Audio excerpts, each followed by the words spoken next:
Welcome to the Human Capital Innovations Podcast, your go-to source for personal, professional, and organizational growth and development. We hope you tune in often for all things people management, organizational development and change, organizational leadership, and social impact related. Maximize your personal and organizational potential with Human Capital Innovations Podcast.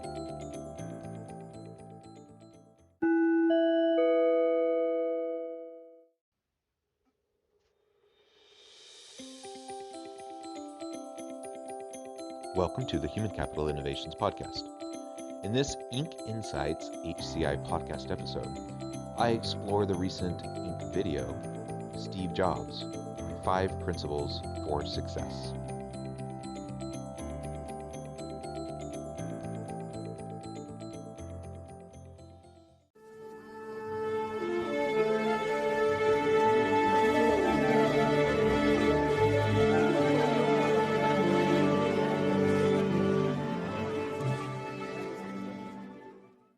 Welcome back to the Human Capital Innovations Podcast.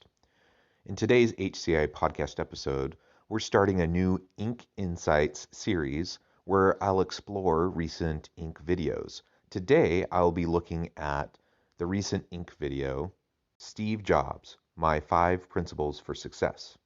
Steve Jobs was one of the most innovative leaders of our time, creating iconic companies like Apple, Pixar, and Next. I'll be exploring what he identified as the 5 key principles of his success and success for other leaders. And I'll catch you on the flip side of this first clip. Steve Jobs was one of the most innovative leaders of our time. The genius entrepreneur followed these 5 principles as a path to success. 1. Follow your passions. Do what you love is a line Steve Jobs delivered in his famous Stanford commencement speech. In a public appearance alongside Bill Gates, Jobs explained the role passion played in driving his success. People say you need to have a lot of passion for what you're doing, and it's totally true, Jobs said. The reason is because it's so hard that if you don't have it, any rational person would give up. Do what you love. Do something that you're passionate about. Now, I know this sounds very cliche and also not always particularly realistic. The reality is that we all have to do work that we don't always love. We can't always do the types of things that just get us super excited and get us hopping up out of bed, racing off to work every morning. There are going to be times where we're doing drudgery work, where we're doing the type of stuff nobody else wants to do. It's the nature of work that sometimes we get to do really cool, fun stuff that excites us, and at other times we have to do more mundane things.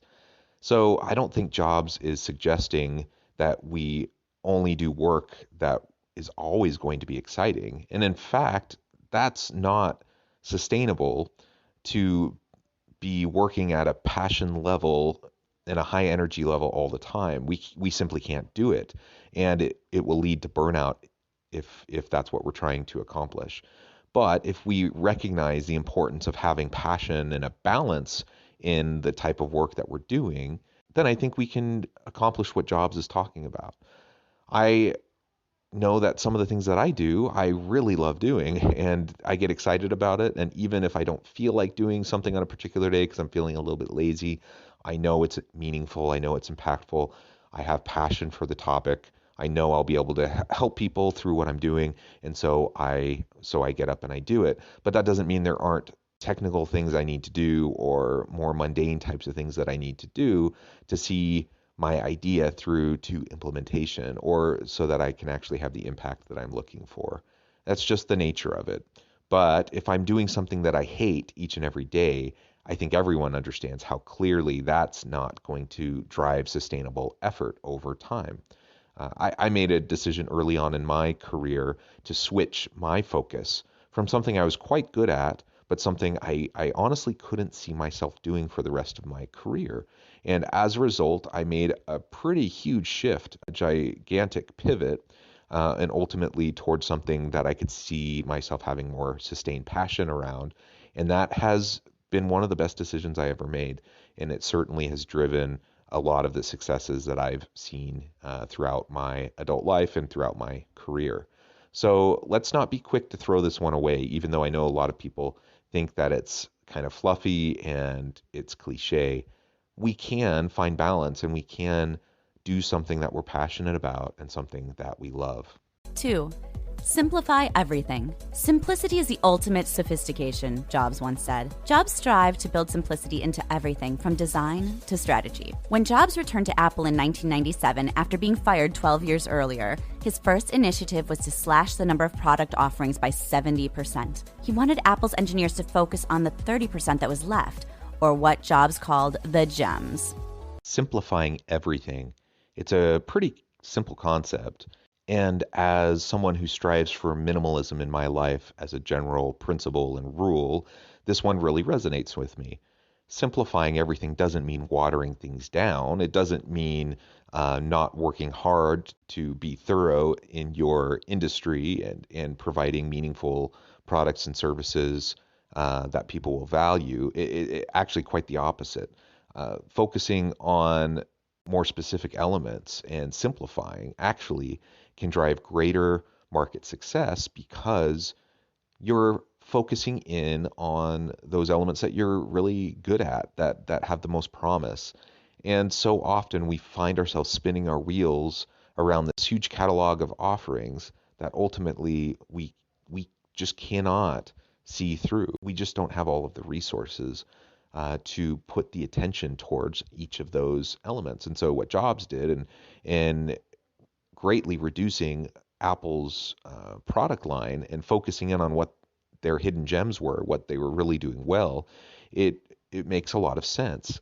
Now, does that mean you have to take a look at your organization or your unit that you lead and try to find ways to cut out 70% of what you're currently doing? No, not necessarily. But you do need to be asking yourself, why are we doing what we're doing? Does it make sense to continue doing everything that we're currently doing? And most of the time, the answer is no. Most of the time, we can simplify. We can refocus our efforts. Focusing our efforts doesn't happen when we have 100 different things happening. That's not focus. That's a shotgun approach. But we can focus our efforts on those things that really have high potential. We can fall forward and fail fast and experiment. And when things aren't working out, we don't just keep doing them just because we're doing them or because we're afraid of hurting someone's feelings who has put a lot of work into it, but rather we pivot and we focus on those things that have the greatest potential.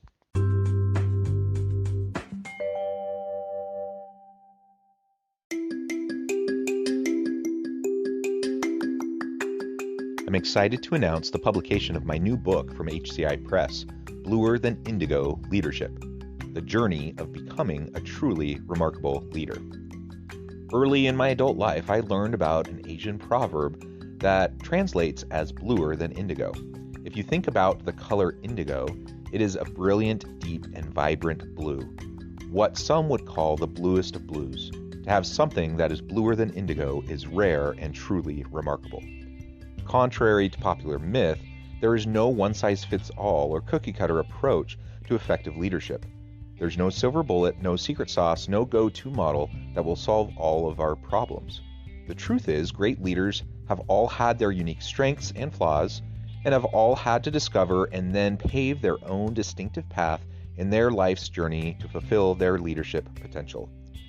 Bluer Than Indigo Leadership will help you discover your own path and explore those ordinary, everyday actions that will help you respond to an uncertain future and produce extraordinary results for individuals, teams, and organizations.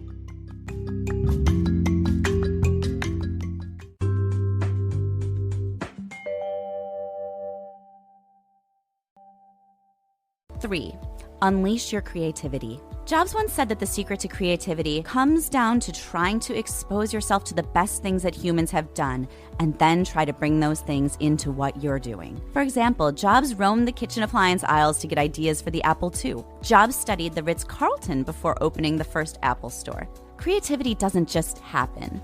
Expose yourself to ideas outside of the field you're working in.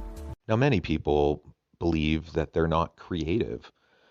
They think that some people are inherently born creative and have that creative element to them, and others just don't. What we know from the science is that that's not actually true, that anyone can be creative. It's about the environment we're in and how we work at the creativity. So the examples that were briefly shared about Jobs going and observing other areas that were completely disconnected from his industry and from Apple. He did that to get ideas. So in some cases, he's coming up with new, really creative, innovative ways of thinking about Apple and technology in his product line. But in other ways, he's just gleaning the best ideas from other areas. And so when we create an environment in which we have broad exposure to a variety of viewpoints, a variety of different inputs, and we're constantly exploring and questioning, looking for these ideas everywhere that we are, then we don't need to reinvent the wheel. We don't have to come up with the next Nobel Prize winning idea. We just need to simply curate knowledge and curate the creative things that are happening out there already and start to integrate them and synthesize them into something that will help our business. Much of innovation and creativity is simply being able to see the connections others don't see. 4. Create insanely great customer experiences. Jobs believed that the key to the Apple Store's success was its people. Apple hires for personality. They can teach anyone to sell an iPad. They can't teach friendliness. Hire for personality and culture fit first. Customer experience is about being customer centric, and it's about being employee centric, because it's the employees in your organization that are going to drive customer experience. When you value your people and when you invest in them and when you hire according to culture fit and according to who's going to be able to provide the best customer experience, then lo and behold, customer experience goes up. And there's so much research to show that when your employees are more motivated, more engaged, and more satisfied with their work, when they find meaning in what they do, that the experience of customers and customer loyalty and customer commitment to your brand, that it all goes up.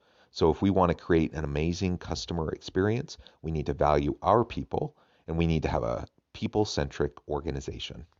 5. Become the storyteller in chief. Steve Jobs delivered theatrical presentations before PowerPoint or Keynote were invented. In the 1984 launch of the first Macintosh, he painted a picture of a villain, a struggle, and a hero. With a magician's flourish, he even pulled the computer out of a black canvas bag sitting on a table in the middle of a darkened stage. Jobs turned product launches into performances. Don't introduce products, tell a story.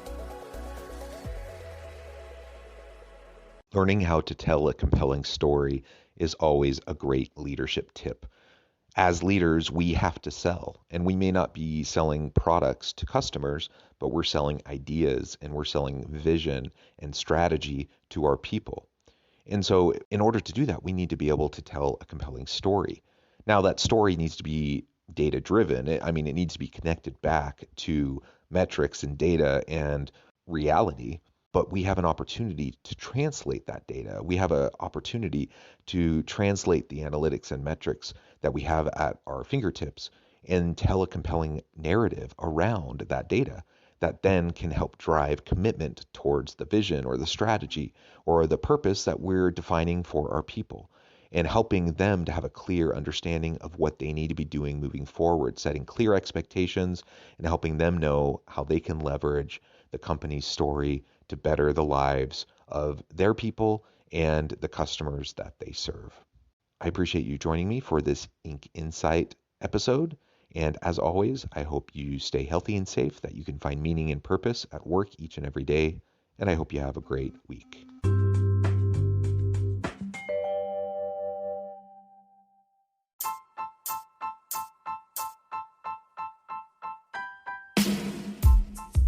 The alchemy of truly remarkable leadership. Ordinary, everyday actions that produce extraordinary results. Consider how the nature of work has shifted over the past 50 years. With increased globalization, rapid technological advancement, and the shift in economic composition, the average job of today looks very different than the average job of 50 years ago. What will the jobs and organizations of tomorrow look like? Moreover, what does this all mean for organizational leaders? What are the core competencies and capabilities of organizations and their leadership that are prepared for continued disruption and geopolitical and socioeconomic shifts? Regardless of what the future holds, increasingly, leaders need to be socially minded, data-driven, decisive, champions of talent, and disruptors of the traditional notions of leadership, teams, organizations, and work. The alchemy of truly remarkable leadership will help you to explore your own leadership competencies and capabilities and consider ways to apply and implement them into your workplace and personal life.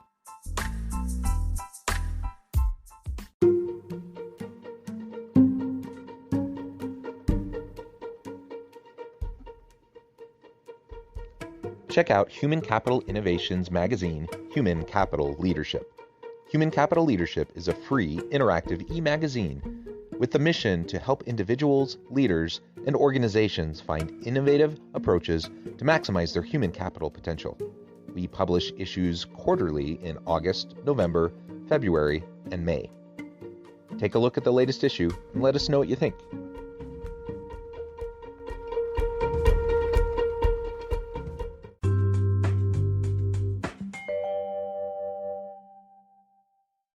Thanks again for joining us for this episode of the Human Capital Innovations Podcast.